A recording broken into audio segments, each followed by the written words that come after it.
Celebrating 46 years on the air, award-winning Farmweek is a production of Mississippi State University Extension. Today on Farm Week, after years of lawsuits, progress toward a new right to repair. Plus, WOTUS revised again in the hope of clearing up confusion, but will it? In Southern Gardening, Hunter Henry at Mississippi State, an amazing building. It's Gary Bachman's showcase. And in our feature, truckers still making the news, but the big picture, we still need more of them. Farm Week starts right now.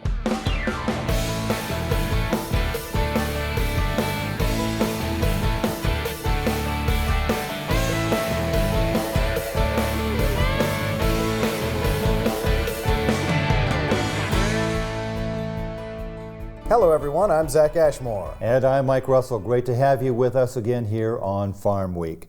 Senate Ag Chair Debbie Stabenow says she's ready to pass the torch. She's retiring from the U.S. Senate in 2024.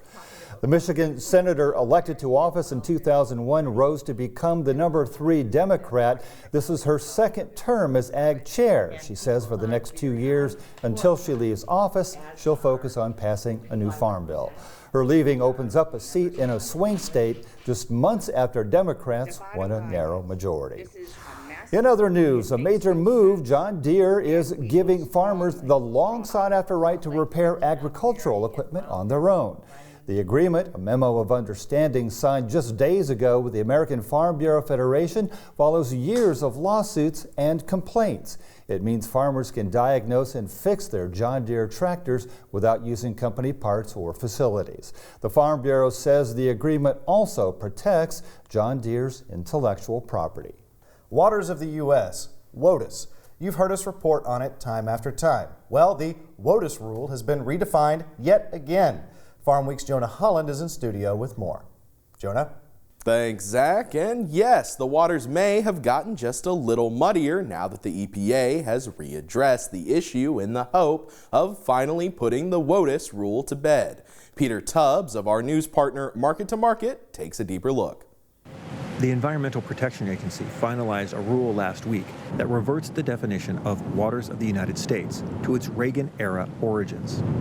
The EPA revived a 1986 definition because it believes the changes to the definition made by the Obama administration and reversal of changes by the Trump administration had harmed communities and the nation's waters. The new rule contains some changes and clarifications, including giving federal protection of large waterways along with the streams and wetlands that are adjacent to them. The final rule includes language stating that protected wetlands must be reasonably close such that the wetland can influence water quality or quantity in another protected waterway. No distance limits for protected areas were specified in the measure.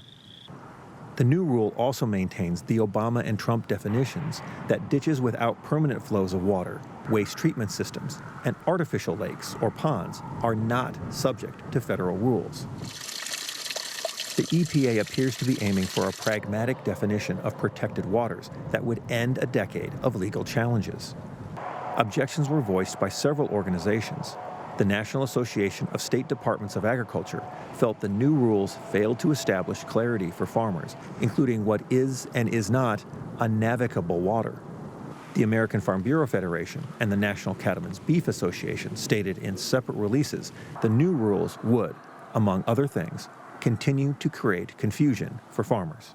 That confusion is likely to go on for a while. As you heard, state ag departments and the American Farm Bureau aren't real happy with the current outcome. We'll definitely follow up. Mike? Thanks, Jonah. Of course, weather always an issue, especially this time of year ahead of planting. With widespread drought on the table, farmers in South Dakota say after a dry season, they're happy with any precipitation they can get. CNN's Sarah Parkin has more. Huron area crop farmer Brandon Whip says even though Huron has avoided some of the worst of the winter storms that have passed through, there is still a lot of snow on the ground for early January. I feel like maybe we've missed the heaviest snowfall that's come through the area, but we've still gotten more than I'm used to seeing at this point in the winter. Usually the upcoming months are where we see the heaviest snowfall in our area, so it's kind of nice to see some ground cover here. As a farmer who battled the drought conditions in Huron last year, Whip is happy to see the snow because eventually snow melts. So this drought that we've been experiencing has been tough, but it is nice to see some form of precipitation falling, and we think it's definitely to our benefit. Although WIPF is happy to see precipitation that could help keep drought levels low this spring, he says cattle farmers have more difficulties navigating through a winter storm. Their animals need care every day, whether the weather's nice or it's, gentle snowfall like this or just downright miserable. They have to go out and make sure their animals are cared for, and so I really appreciate the hard work that they do, especially on days like this. A fire inside a grain elevator has been burning since before Christmas in a small town in Hardin County, Iowa. The stubborn fire has required some unusual measures on the part of firefighters. CNN's Bo Bauman has that story. Here in Garden City, crews have been working for more than a week to try to put out a fire inside these grain silos. Gregerson Salvage is working to save the 6 silos where grain self-combusted at the Innovative Ag Services Co-op. The Radcliffe Fire Department says they were first called for assistance on December 21st, and the fire is still smoldering. It does seem like it is dragging on. Business owner Austin Thompson says he saw the smoke and noticed the smell a few days before Christmas. Like right now you can smell it, but it's not bad. Yesterday a couple of different times throughout the day it was pretty bad to where you didn't want to be outside in it. And I saw that they had drilled holes in the cement. The fire department has backed off to make room for the salvage company who drilled these holes to remove the grain by hand. And then I saw black piles of corn or beans being burned in piles. Fire Chief Chuck Raska tells KCCI all 6 silos are now empty. Raska says they are trying to avoid using water when possible because the steam creates visibility issues for the salvage crews. Residents in Garden City are confident it's being handled, but still worry the fire could grow. If it's controlled and they know, everything's fine, then it's not a concern. But if it's something that they can't get under control, obviously, that's a little bit nerve-wracking. A manager at the co-op tells me they're just trying to salvage as much of the building as they can and that no one has been injured so far. On the lighter side, Southern Gardening host Gary Bachman has retired, of course, but for now we'll repeat some of his favorite stories. This week, the Hunter Henry Center here at the Mississippi State University campus. At more than 40,000 square feet, it's the home of the Alumni Association. With a large ballroom, 12 meeting areas, a distinctive 80-foot spire, and an amazing outdoor area. Here's Gary with more.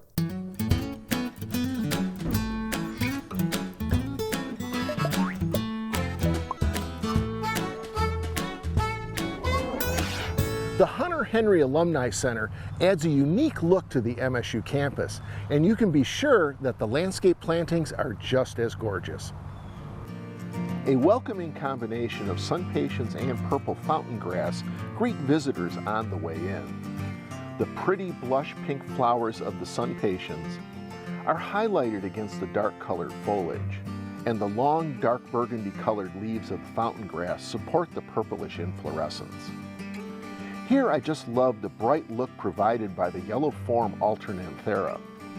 Adding Serenita angelonia, also known as summer snapdragon, is a perfect choice for this location. Another combination I like are the colocasia and nandina. The colocasia, sometimes called imperial taro, has dramatic black and green downward pointing leaves. This really helps to highlight the reds and oranges of the fire-powered nandina foliage. The Hunter Henry Center is a unique architectural concept, and these pockets of dwarf palmetto palms further complement its design. The coarse textured, whorled 4-foot fronds are supported on 6-foot petioles, and they are perfectly matched with the purple heart for ground cover, with its dark purple leaves and fleshy stems. When coming back to campus, don't forget to visit the beautiful landscape here at the Hunter Henry Center. I'm MSU Extension Horticulture Specialist Gary Bachman, and I hope you'll join us for the next Southern Gardening. We'll take a break right here, but don't go away. Coming up in our Farm Week feature, in case you're one of the few who hadn't heard, there's a serious shortage of truck drivers. Many of them serve the ag world. Of course, truckers move billions of tons of freight every year, generating a mountain of money in revenue. Meet drivers who got into the business and are easing on down the road. On the other hand, solving the shortage won't be as easy as you might think. What a long, strange trip it's been. coming up on Farm Week. Don't go away.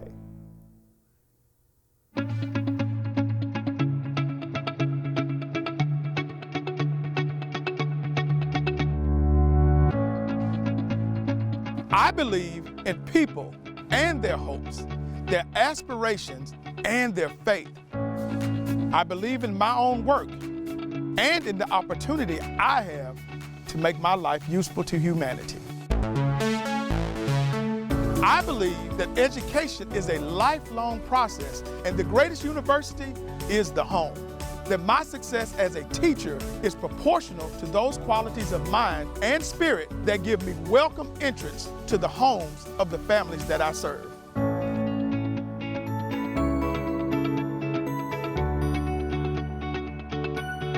Because I believe these things, I am an extension professional.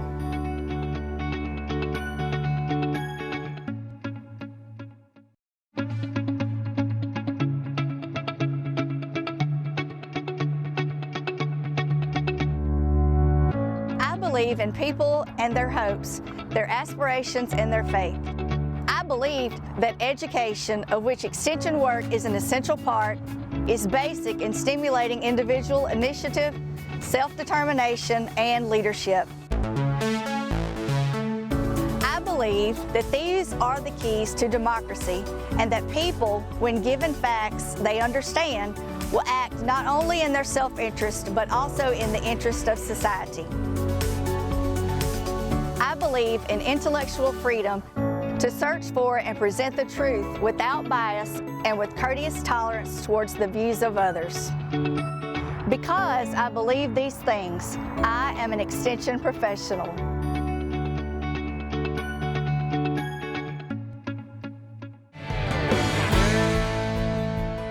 Time for the market report on the downswing last week. That's right, and that's not entirely a bad thing, and we'll get into why. But first, the numbers. Down, as we said, we'll see which commodities hit the most. And then in our row report, what do the grain markets look like and what does it tell us?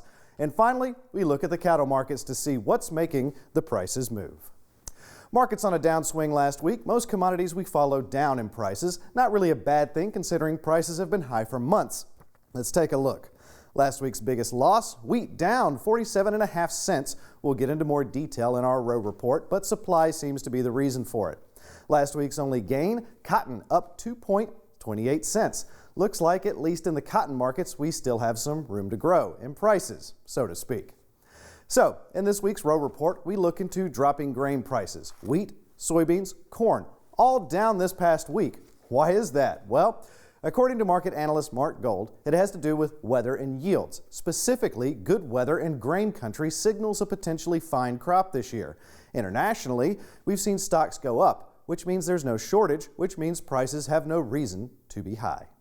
You know, first of all, we had much better weather in the United States. All this Arctic blast and this typhoon type weather hitting the West Coast is ultimately going to help a lot of things. All that moisture that moved across the Midwest, we're going to see these river levels come up, replenish a lot of soil moisture, with the big exception being western Kansas. They are still dry and need a lot of moisture. Well, you've got Australia looking at maybe a record crop. It's going to be huge. You've got Russia selling wheat wherever they can sell it. You do have the concern of the ongoing war between Russia and Ukraine. We've got relatively cheap wheat out there. These current rains and moisture and the snow cover we've had in the U.S. has knocked out the threat of winter kill, really. And again, with the exception of western Kansas, we're going to have some pretty good wheat in this country. You look at the wheat, the high in $12.50, $13 range, back down to $7.50. That's one heck of a break in this market. And doesn't mean it can't go even lower. Look at these export numbers. They're almost non-existent. You know, 120,000 metric tons of wheat going out the door. It's nothing. The dollar on Friday put in a remarkable move. It was up a point, a full penny, then it was down more than a full penny, but still closed higher on the week. The dollar could be in some trouble here, and that may help things long run. But we just don't have any export demand for our wheat, and it's killing our market. Just terrible numbers out here. Without China buying, Mexico's stepped up a little bit to the plate and kind of helped us a little bit here, but it's not what China can do. And if anybody wants to know if China's in trouble with this COVID situation, just look at what's happening there. They've stopped announcing how many cases, how many deaths. They just increased their crude oil export quotas, which tells us that their economy is slowing down dramatically. So, you know, where's the demand going to come from if we've knocked China out of the box?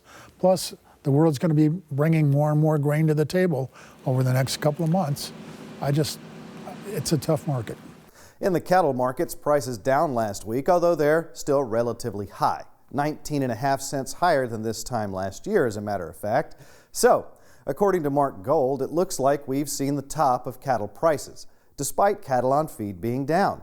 That's not set in stone, of course, but it does mean that futures could trend downward from here.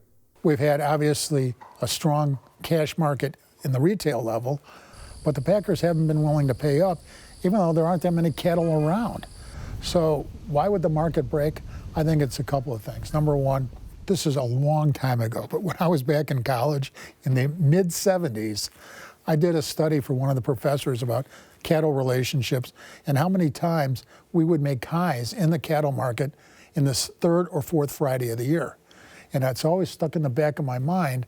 And when we were on these contract highs last Thursday and Friday, I'm thinking, I don't know if it's going up or down or not, but I do know this is a great opportunity to buy some puts here. So I think that's part of the technical scene that's going on. And right now, after the last couple of days, certainly looks a little toppy.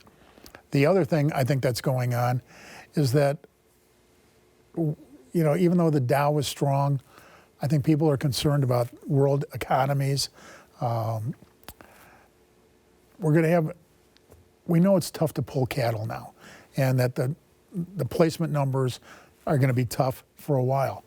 But sometimes it's a futures market. We build these things in ahead of time, and maybe we've built enough in for the time being. I think feeders are going to be as much a function of the corn market as anything else. But I think cattle, hogs, and fat cattle, feeder cattle, and hogs all have a propensity, in my opinion, to go down because the fund rebalancing is going to start on Monday, and we expect the funds to be selling corn, wheat, beans, cattle, hogs, and feeder cattle. So I don't think that's a positive for these markets. And that's it for a deeper look into the markets. Looks like a market reset in the works for 2023, albeit a slow one. Things keep going this way shows supplies are coming back. Mike? Thanks, Zach. All those crops that farmers are so good at growing would be useless without a way to get them to market. We're talking about trucks now, of course. Just one problem, there's still a massive shortage of truck drivers, at least for now. Here's Colleen Bradford-Krantz with more. These truck drivers in training don't typically sign up at Iowa's Central Transportation Technology Center because of reports about a national shortage facing the occupation. But the Fort Dodge, Iowa faculty staff, who train the students to handle 80,000-pound semi-trucks, are happy to see the men and women walk in the door. This training center and others around the country know that the U.S. needs another 60,000 drivers. The first signs of a shortage were seen in 2005. Although things improved for a few years, the trend took a turn for the worse in 2011.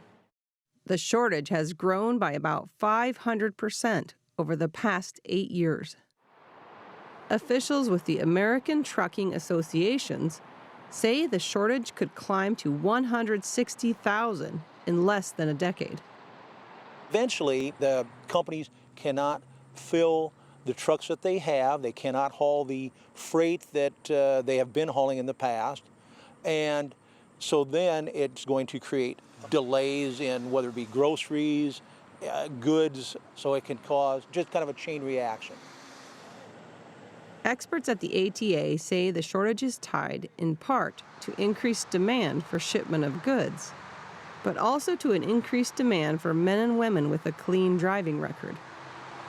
The drivers have to be very qualified now in order to drive for trucking companies. They better have a squeaky clean record in order to be hired by a trucking company. At the same time, the Department of Transportation, hoping to limit fatigued driving, changed regulations in 2003 and 2005 to more strictly limit a semi-driver's allowed hours behind the wheel in a given period. The hours of service rules have gotten stricter over the last few years, and that's also made a dent in the amount of money that a driver can make, and it also has made a dent in the amount of drivers that companies need because the productivity isn't quite as much. Those factors, combined with the retirement of older drivers and a reluctance among drivers to be away from family on long-haul, multi-day jobs, have left the industry struggling. Dion Clayton, a 26-year-old from Fort Dodge, signed up for classes to get his commercial driver's license. The idea of traveling outside of Iowa sounded more interesting to Clayton than the factory jobs he'd held in the past. I wanted to do something where I could travel, and that was, my main motivation for being a truck driver. I've traveled quite a bit, but I haven't seen most of the United States, and I wanted to be able to get as many states as I can under my belt. Clayton was only halfway through the course when he was handed a conditional job offer by an Iowa trucking company. He'd had no idea the nation was facing a driver shortage until he began his training. I found out when I got here, and I was like, yeah, that's great, because I was told that this is a good time to be getting into the industry. So most students get a job before they even leave the program. Agriculture has yet to be affected quite as severely as some industries. Many times, agricultural products, such as livestock or grain, only need to be moved a short distance, allowing drivers to be home most evenings. The idea of retirement never sat well with former farmer and emergency medical service worker Don Greiner. The Missouri man agreed to help a friend whose company hauls grain and fertilizer. I can't sit around and do nothing. I got to be doing something, so this is probably as good as anything.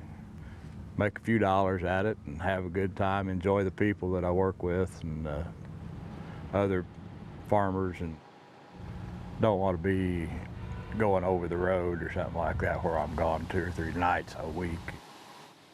During agriculture's busiest seasons, Greiner might work longer days than before he retired from his last job.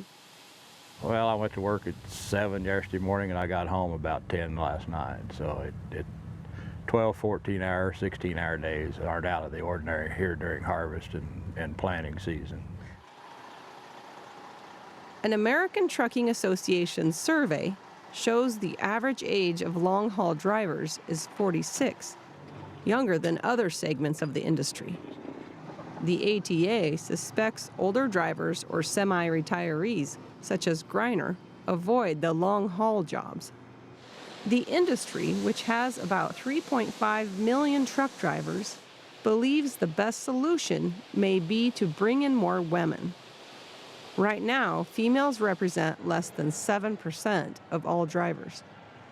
Bringing in younger drivers may be another solution, but truckers currently must be at least 21 years old to drive an interstate tractor trailer. I don't foresee the shortage getting any better anytime soon. In the meantime, driver assist technologies are making life on the road a bit easier, and driverless semis are being tested in several regions. At least one company hopes to have the backup driver removed from the cabs in 2020. But the days where far fewer drivers are needed are still a ways down the road. And no sign of the shortage ending anytime soon. Well, next week, before we get too far into the new year, a look back at the old one. It was a busy year. Congress continuing the push to rein in meat packers. Bird flu emerged again in almost every state in the Union. Russia invaded Ukraine. Fallout around the world. Floods and drought were everywhere. The Mississippi River dramatically low at one point. And a rail strike that would have crippled the nation came that close to happening. 2022 in review next time on Farm Week. Well, before we go, an unusual sight in the Golden State. Bird lovers are flocking to check out a misplaced snowy owl that somehow ended up in balmy California. CNN's Jeannie Mose reports. It's a head scratcher, all right. How did a snowy owl that normally lives in the Arctic tundra end up amid the palm trees of Southern California? I consider it an honor to be able to see the bird. Bird lovers are flocking to Cypress, California to get a peek. Oh, it's so exciting. I see a bird that does not belong here. Yeah, well, not everyone is excited. There were all these crows that were just dive bombing it and trying to scare it away. And the owl was just unfazed. Not so unfazed. The birder who posted this video, Nicholas Ballardis, admits, "I teared up." Wildlife experts are watching the owl like a hawk. Is it an escaped illegal pet? Or did it hitch a ride on a freighter from up north? Or maybe it just got disoriented and flew too far south. It looks nice and fluffy. Tell that to this rodent that ended up like a hairball, neither nice nor fluffy. Let's get one more look at that skull. Pretty cool. Jeannie Mose, CNN, New York.